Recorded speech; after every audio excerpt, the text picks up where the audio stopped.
Democrats and Republicans are at odds over an analysis of the Senate tax bill that found that low-income taxpayers would receive a tax increase under the plan.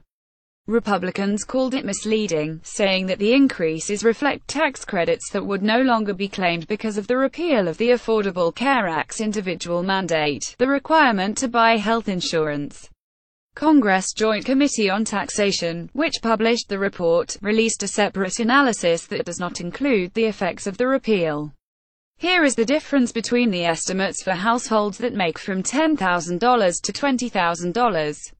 Average tax rates for the $10,000 $20,000 income group. The initial analysis found a tax increase for low-income groups. The second took out the effects of the individual mandate repeal. Senate bill without repeal affects average tax rates for the $10,000 $20,000 income group. The initial analysis found a tax increase for low-income groups. The second took out the effects of the individual mandate repeal. Senate bill without repeal affects. The reason that estimated tax rates are higher when the repeal is considered is because without a requirement to purchase health insurance, many would choose not to buy coverage. As a result, those without insurance would forego the federal tax credits available to subsidize their insurance premiums. Republicans, and some tax experts, say the choice to not take a tax credit is not an increase in tax burden and therefore should not be considered a tax increase. Without the effects of the ACA changes, average tax rates would initially fall for all income groups under the Senate plan. But the individual tax cuts are temporary, expiring at the end of 2025 in order to keep the plan within budget limits under Senate rules.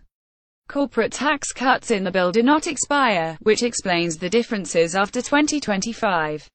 Average tax rates under current law versus the Senate tax plan. Senate bill with effects of mandate repeal. Senate bill with effects of mandate repeal. Senate bill with effects of mandate repeal. Senate bill with effects of mandate repeal. Senate bill with effects of mandate repeal. Even if analysis that includes the effects of the individual mandate repeal overstates the tax increase that low-income people would face, it leaves out other consequences of the repeal.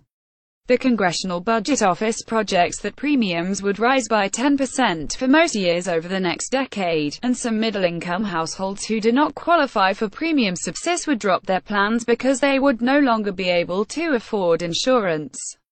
Source: Joint Committee on Taxation.